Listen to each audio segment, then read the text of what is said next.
Nikoho neprekvapí, že každý z nás má v sebe dieťa. V tom zmysle, že radi nahliadame do čias, kedy bol svet jednoduchší. Bol rok 1995 a išli sme do kina na prvý 3D celovečerný film s názvom Toy Story alebo Príbeh hračiek. Poprvýkrát sme mohli zhliadnuť mágiu vyprodukovanú štúdiom Pixar a ponorili sme sa do sveta, kde hračky žijú svojim vlastným životom a snažia sa vyčariť úsmev na detskej tvári. Každopádne, nachádzame sa v roku 2026. Všetko je o čosi strašnejšie, všade zúria vojnové konflikty, svetu vládnu diktátori, ktorých zaujíma iba moc, zoskakuje na nás jeden vírus za druhým a AI nás pomaly dostáva do stavu Ja robot. A tiež vychádza Toy Story 5. Pri tomto snímku som sa cítil presne ako tento mím Adama Sandlera. Pokračovanie legendárnej filmovej série sa vraciame k starej známej bande hračiek a Bonnie, ktorá po ending preberá rolu ich majiteľky. Tento diel sa zameriava na boj hračiek proti technológiám, s ktorými sa deti čoraz častejšie hrajú namiesto nich. Hlavnou antagonistkou je detský tablet Lillipet, ktorý Bonnie dostane od svojich rodičov a dokázala nájsť kamarátov. Ostatné deti sa totiž už s hračkami nehrajú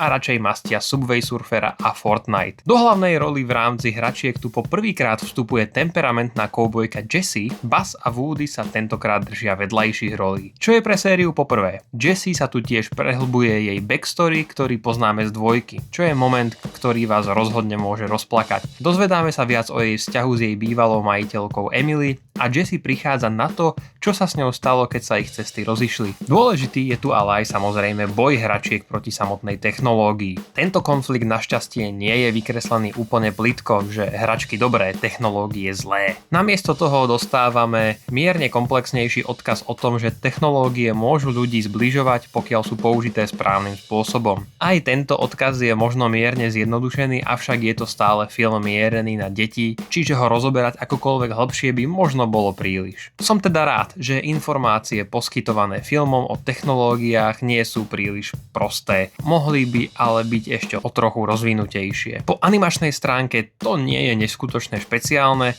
vyzdvihnúť však chcem momenty, kedy sa deti hrajú s hračkami. Tedy sa dostávame do úplne novej animačnej sféry. Je oveľa texturovanejšia a expresívnejšia. Vidíme svet detskými očami a môžeme nahliadnúť do ich predstavivosti. Rozhodne výborný a pre sériu originálny krok, ktorý sme v príbehu hračiek doposiaľ nevideli. Narratív sa pohybuje na viacerých rovinách. Sledujeme Jessie, ako sa s novými priateľmi snaží dostať späť k priateľom, Woodyho a Buzza, ktorí sa ju snažia zachrániť a bojujú proti Lillipet, a komickú skupinu novších Buzzov Lightyearov, ktorí prichádzajú na to, že sú hračky. Koncept, ktorý sme videli už v jednotke, avšak zaobalený do nového, tak nejak zábavnejšieho šatu. Čo by som mierne cynicky vytkol, je možno Woody, ktorý vo filme nemá nejakú závratnú úlohu. Príde iba na pomoc. Jeho postava za mňa ale neprináša nič nové. Väčšinu času slúži iba ako zdroj vtipu na to, aký je starý. Nevidím žiadny dôvod okrem nostalgie, prečo ho museli tvorcovia priniesť späť. Príbeh hračiek 5 nie je zbytočné pokračovanie, ako som sa zo začiatku mierne obával. Jeho myšlienka o zdravej koexistencii technológií a klasických hračiek je rozumná, aj keď mierne nerozvitá. Príbeh samotný je emotívny a je výborné, že Jessie bola dosadená do hlavnej úlohy hrdinky. Tento diel rozhodne nie je zbytočný a zapadne do série ako jej silný člen. Veľmi vám odporúčam si ho pozrieť. Chytí za vaše detské srdiečko a možno vyroníte aj slzičku. Nie je to nič neskutočné, ale som rád, že som sa k týmto postavám mohol po toľkých rokoch zase vrátiť a prežiť s nimi ďalšie dobrodružstvo. Pokiaľ sa vám video páčilo, budem veľmi rád, ak zanecháte like a odber a pozriete si ďalšie. Dovtedy,